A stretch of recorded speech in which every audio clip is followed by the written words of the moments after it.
Bienvenue sur Valentin Finance. Aujourd'hui, on va parler de l'action Google.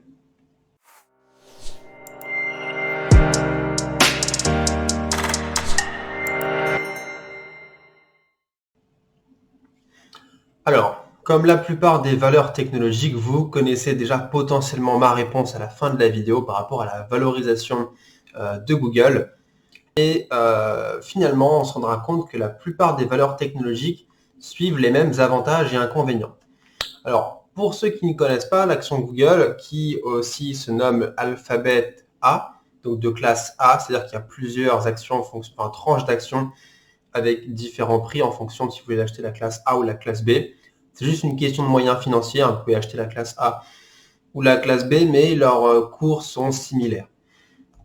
Alors, qu'est-ce que Google? Tout simplement, Google est un moteur de recherche. Alors, c'est toujours dans le digital, le secteur de Google, mais contrairement à ses concurrents, qu'on peut appeler concurrents de digital, comme Facebook, etc., Google, lui, ne s'occupe pas d'acheter, par exemple, l'attention des gens en développant une plateforme pour qu'ils restent dessus. Lui, il s'occupe de créer une plateforme où les gens vont aller activement dessus pour faire des recherches.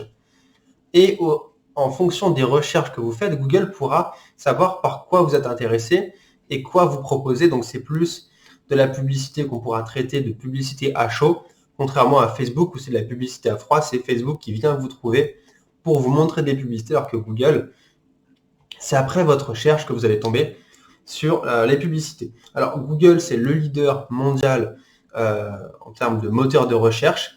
Et on verra sa petite histoire un petit peu par la suite, qui est très intéressante et qui montre qu'il ne faut jamais se relâcher dans le business. Alors, le business de Google, il est similaire à Facebook, c'est de la publicité. Je vous l'ai expliqué, donc c'est un secteur qui est en expansion. Alors, les avantages de Google, comme je l'ai dit, c'est que c'est le leader incontesté tout simplement de moteur de recherche, mais surtout, le plus important, c'est son histoire, d'où vient Google. Et ça, son histoire, elle rappelle à tout entrepreneur qu'il ne faut jamais se relâcher, puisque rien n'est jamais acquis. Alors au début, vous avez Yahoo, qui était un des plus gros moteurs de recherche. Il y en avait d'autres même dont j'ai oublié le nom, tellement l'histoire a fait qu'ils se sont effacés. Et au final, on voyait bien que la courbe au début, c'était les autres moteurs de recherche qui étaient en position dominante. Et petit à petit, Google a fait inverser la tendance jusqu'à monopoliser tous les moteurs de recherche, voire en racheter d'autres pour les petits survivants qui restaient. Il en reste quelques-uns qui sont restés des moteurs spécialisés, par exemple Yahoo, qui maintenant est essentiellement utilisé pour la finance avec Yahoo Finance. Mais Google a en quelques décennies pris le monopole et a acquis le statut de leader alors que c'était un marché qui était déjà concurrentiel. Alors Google, de par ses grandes stratégies, arrive à quand même dégager des marges d'exploitation qui sont dans un tour de 20%, ce qui reste bien pour une entreprise, mais ça reste quand même loin des autres géants du numérique. Donc cette forte tendance haussière du cours boursier de Google, ça, c'est pas nouveau. Il y a une explosion des cours boursiers qui date de quelques années, où la plupart des gens se sont jetés sur les valeurs technologiques. On voit bien qu'il y a eu une bulle au début des années 2000, la bulle technologique. Puis finalement, les gens sont revenus activement sur les valeurs technologiques et là, on voit un emballement et un engouement pour ces valeurs. Alors, c'est une bonne nouvelle et un avantage pour l'entreprise puisque ça lui permet de grossir par rapport aux autres, ce qui lui donne une sorte de pouvoir, un poids qu'elle peut imposer tout simplement.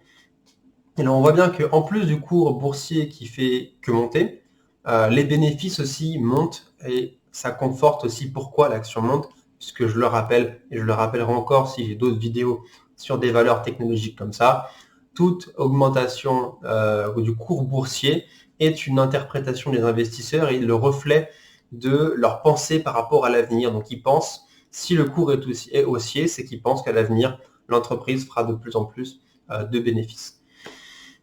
Alors Google, c'est une entreprise aussi qui, comme toute valeur technologique, investit massivement dans sa R&D. Donc sa R&D représente une grande partie de son budget. On voit bien que l'investissement, c'est 10 à 18% de son chiffre d'affaires. Donc c'est beaucoup. Il y a un CAPEX qui est élevé.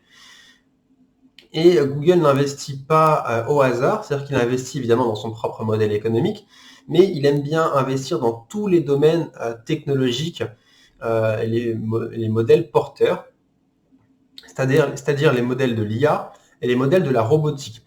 Il me semble bien, si j'ai bonne mémoire, n'hésitez pas à me corriger dans les commentaires, que Google possédait à une époque Boston Dynamics, qui est l'entreprise qui gère les robots. Vous pouvez voir, vous tapez Boston Dynamics sur Google, vous allez voir des images des robots qui marchent, qui font des saltos, qui soulèvent des palettes, qui font le travail d'un humain.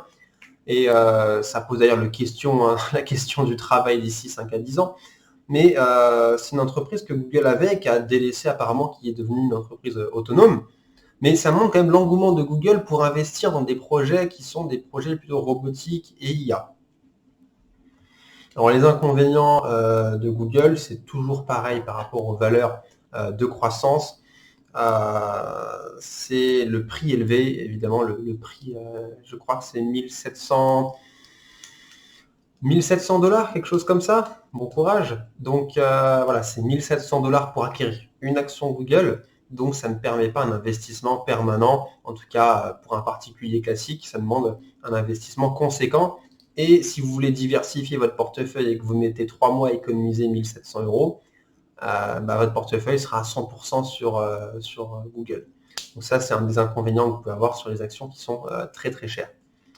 Évidemment, toujours pareil, les actions qui font que monter, les arbres ne montent pas jusqu'au ciel, donc il y a le risque de chute qui est inhérent au bilan financier. Donc le jour où le bilan financier soit se dégrade, soit se stabilise, eh bien les cours boursiers vont s'aligner avec la réalité du bilan financier actuel et non le bilan futur et estimé.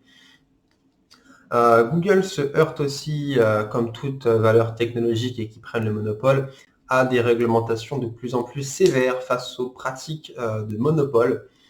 Google a tendance à vouloir absorber un petit peu tout. Quand on pense à Google, on pense au moteur de recherche, mais rapidement, dans l'idée et la tête des gens, c'est une sorte d'entreprise tentaculaire qui possède un petit peu de tout. Donc, pratique jugée anticoncurrentielle, il y a déjà eu des convocations pour Google, voilà. Ça peut impacter potentiellement le développement de Google, mais quand il y a de l'argent en jeu, c'est pas si simple que ça.